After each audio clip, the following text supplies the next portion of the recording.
Jama'a assalamu alaikum, barkamu da sake saurara da ku a wani sabon darasi namu akan kwamfuta.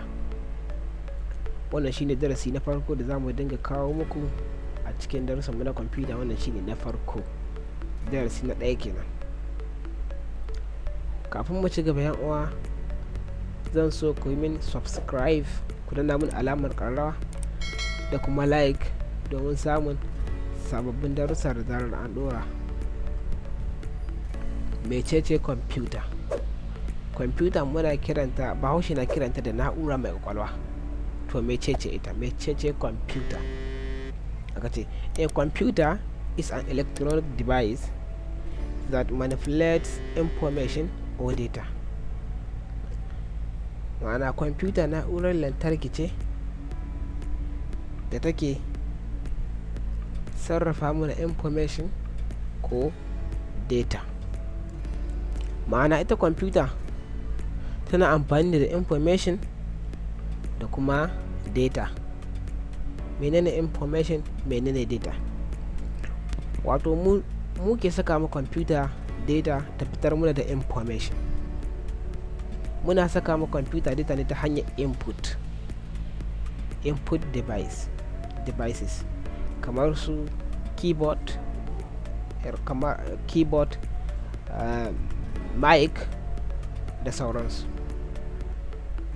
Idan kai amfani da mic domin sakawa kwamfuta sound, kana saka mata ne data. Idan kai amfani da keyboard domin ka yi rubutu a kwamfuta, kana saka mata data. Ita kuma za ta fitar maka da information. Wato information shine bayani wanda kai za ka gane kansa, kamar ta fitar maka da sound ɗinka yanda kake so. Wannan shine information. Ko kuma ta fitar ma da rubutun da kai a keyboard yanda kake so. Wato ta hanyar output kenan. Za ta fitar ma da wa'annan abubuwan ta hanyar output. Ta fitar muna da abubuwan da muka saka mata kamar sound ko rubutu, ta fitar maka da shi shine information. Ka saka data ta baka information, shine computer. Kuma ita computer tana fahimtar data ne a binary, wato 1 and 0, 0 and 1. Kuma combination na computer, abubuwan da suka hada computer su ne hardware da kuma software. Hardwire shine duk wani abu da za ka iya gani ka taba shi a jikin kwamfuta, kamar monitor, keyboard da sauransu.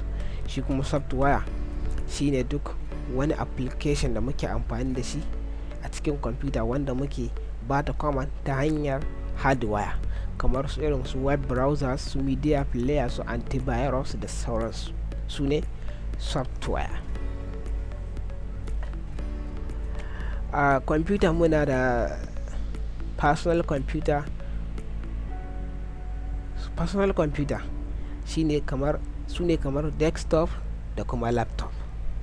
Wato desktop wadda ake azawa akan tebur, ita kuma laptop wadda kake azawa a cinyarka domin kai amfanin ka da ita na yau da kullum. Kuma su makan personal computer din sun zo a cikin style biyu.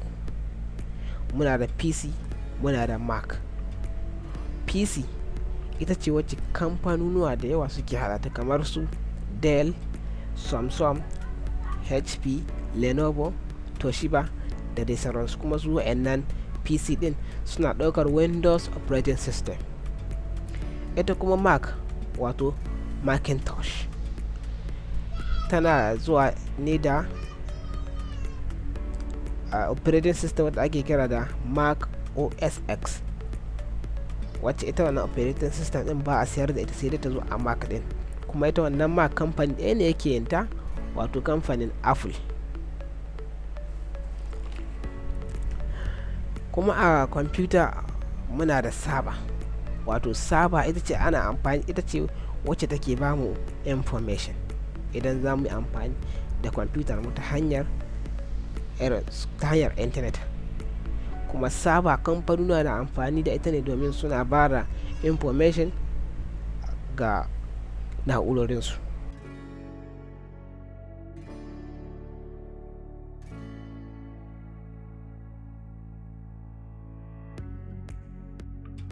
a nan da muke ganin screen na computer mu, kamar yadda kake ganin screen a wayarka ta android, muna kiran shi da desktop.